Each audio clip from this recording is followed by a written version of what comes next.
Bonjour à tous et bienvenue pour cette nouvelle vidéo, du moins la première vidéo de cette chaîne, étant donné que ce sera du coup ma vidéo de présentation. Donc du coup, je vous dis à tout de suite!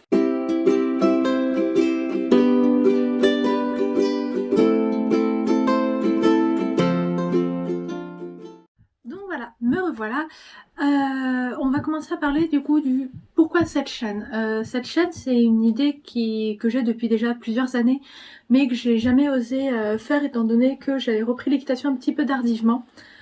Pour expliquer un petit peu le contexte, je suis cavalière depuis l'âge de 4 ans, j'en ai 37 années, sauf qu'en 2017 j'ai eu un accident de voiture assez violent sur l'autoroute, je me suis fait percuter à contresens.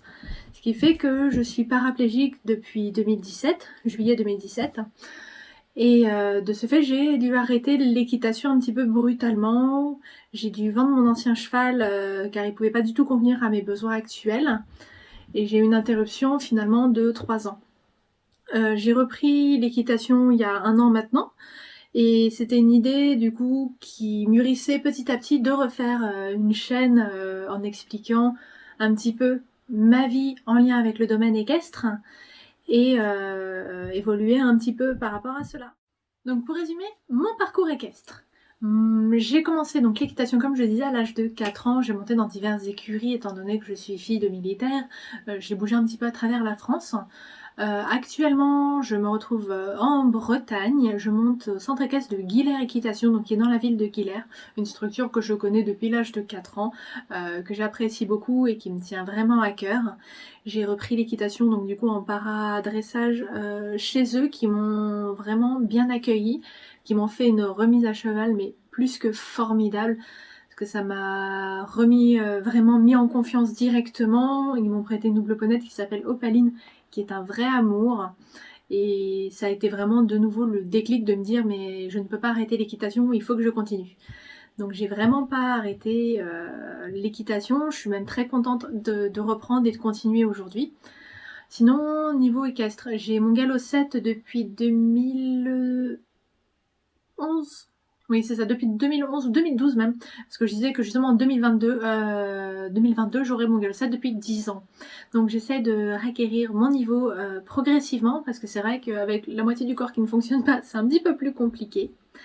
Mais j'ai quand même une très bonne évolution, et également à savoir que l'équitation depuis 1 an bientôt m'a permis aussi de récupérer en sensibilité et motricité. J'ai pas tous les seuils au niveau des jambes, j'ai une cuisse d'un côté et j'ai la fesse de l'autre, mais c'est vraiment quelque chose qui est en progression.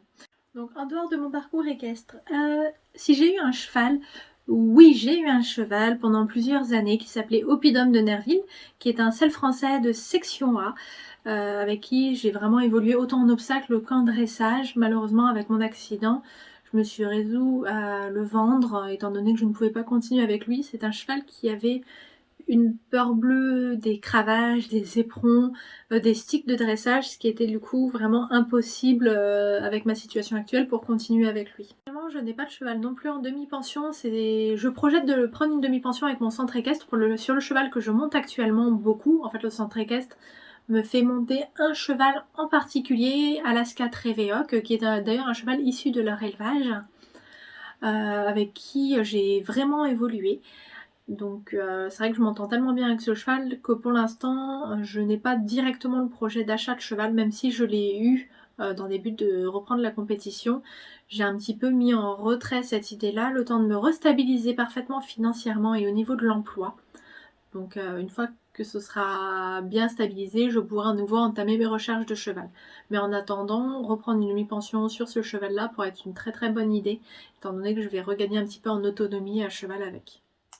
Donc, au niveau de la compétition, je voulais rentrer dans l'équipe de France de paradressage pour vraiment toucher mes objectifs les plus hauts, qui étaient vraiment d'atteindre les Jeux paralympiques. J'avais le projet des Jeux paralympiques de 2024 à Paris, qui finalement c'est un projet qui est un petit peu tombé à l'eau, étant donné qu'en remplissant mon dossier et en l'envoyant, j'ai eu un retour négatif du fait que je ne peux pas prouver que ma paraplégie est en lien avec mon accident. Parce qu'il faut savoir que le jour de mon accident de voiture, j'ai eu une prise en charge un petit peu étrange, on va dire, à l'hôpital de Meaux à Paris, qui fait que je n'ai pas eu de scanner ou d'examen radiologique du rachis complet. Donc on ne peut pas prouver que ma paraplégie est en lien pur en tout cas avec l'accident de voiture. Donc c'est vrai que ça m'a fait un petit peu mal, même un sacré gros coup de massue quand j'ai appris ça. Donc j'ai tenté de leur faire valoir une autre pathologie que j'ai. Il s'avère que j'ai aussi une maladie génétique orpheline qui est le syndrome d'Ehlers dans l'os, en forme hypermobile, une maladie qui est encore peu connue malgré qu'il y a quand même pas mal de personnes qui sont atteintes. C'est une maladie grossièrement qui touche le collagène et qui peut rendre très très souple, voire des luxations très nombreuses des articulations, des douleurs permanentes. Et j'ai essayé de faire valoir cette pathologie, mais étant donné qu'elle est trop fluctuante, je ne peux pas la faire accepter tout simplement, étant donné qu'ils ont une liste de refus de 12 pathologies de mémoire et que du coup ça a été refusé.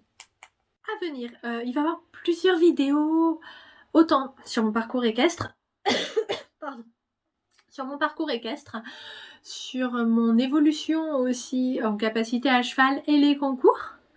Et également, comme la prochaine vidéo qui va arriver, j'ai préparé tout mon matériel. Je vais faire une vidéo sur un haul de mes achats des Black Friday. Donc il y aura la sellerie, oh là la sellerie.